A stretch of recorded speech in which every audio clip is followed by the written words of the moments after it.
برزخ میں پیش آنے والے معاملات میں سے ایک ضغطۃ القبر یعنی قبر کا دبانا بھی ہے۔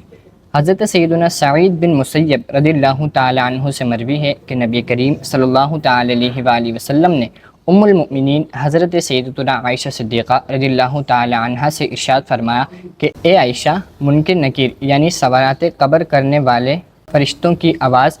قبر میں مومنین کو ایسی محسوس ہوگی کہ جیسے آنکھوں میں عصمت سرما، اور مومنین کو قبر یوں دبائے گی کہ جیسے شفیق ماں کا بچہ جب اسے درد سر کی شکایت کرتا ہے تو ماں نرمی کے ساتھ اس کا سر دباتی ہے۔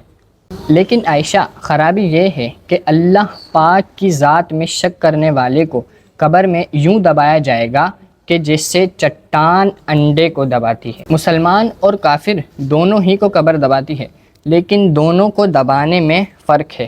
البتہ علامہ علی قاری رحمۃ اللہ تعالی علیہ فرماتے ہیں، اگر میت مسلمان کی ہے تو مسلمان کو قبر ایسے دباتی ہے کہ جیسے دور دراز سے بچہ اپنی شفیق ماں کے پاس آتا ہے تو ماں اسے پیار سے چمٹا لیتی ہے، اور اگر کافر کی میت ہے تو اس کو قبر یوں دبائے گی کہ ادھر کی پسلیاں ادھر اور ادھر کی پسلیاں ادھر ہو جاتی ہیں۔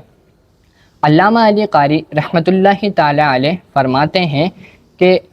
صحابی حضرت سعد بن معاذ رضی اللہ تعالی عنہ جیسے بزرگان دین کو بھی قبر یوں ہی دباتی ہے۔ امام ابن ابی دنیا رحمۃ اللہ تعالی علیہ نقل فرماتے ہیں کہ قبر انسان کے لیے ماں کی حیثیت رکھتی ہے، تو جب اس کی پیدائش ہوتی ہے تو وہ کچھ عرصے کے لیے اس سے دور ہو جاتا ہے، پھر بعد وفات وہ اسی کی طرف واپس لوٹتا ہے، تو جیسے ماں اپنے بچے کو چمٹاتی ہے اسی طرح قبر بھی اس کو اسی شفقت کے ساتھ دباتی ہے۔ یعنی جو خداوند کریم یعنی رب العزت کی اطاعت اور اس کی فرما برداری میں اپنی زندگی گزارتا ہے تو قبر اسے نرمی کے ساتھ اور محبت کے ساتھ دباتی ہے، اور اگر کوئی گناہ گار بدکاری جھوٹ غیبت وغیرہ میں اپنی زندگی گزارتا ہے تو اسے رب پاک کی خاطر ناراض ہوتے ہوئے سختی سے دباتی ہے۔ حضرت سیدنا امام نصفی رحمۃ اللہ تعالی علیہ نے فرمایا کہ فرما بردار مسلمان کو عذاب قبر نہیں ہوگا، لیکن وہ اس کی تکلیف اور خوف کو محسوس بھی کرے گا، کیونکہ وہ اللہ پاک کی نعمتوں میں رہا لیکن کما حق ہو وہ اس کا شکر ادا نہ کر سکا۔ حضور صلی اللہ تعالی علیہ وآلہ وسلم نے ارشاد فرمایا، جس نے مرض الموت میں سورہ اخلاص کی تلاوت کری وہ فتنہ قبر اور عذاب قبر سے بھی مامون رہے گا۔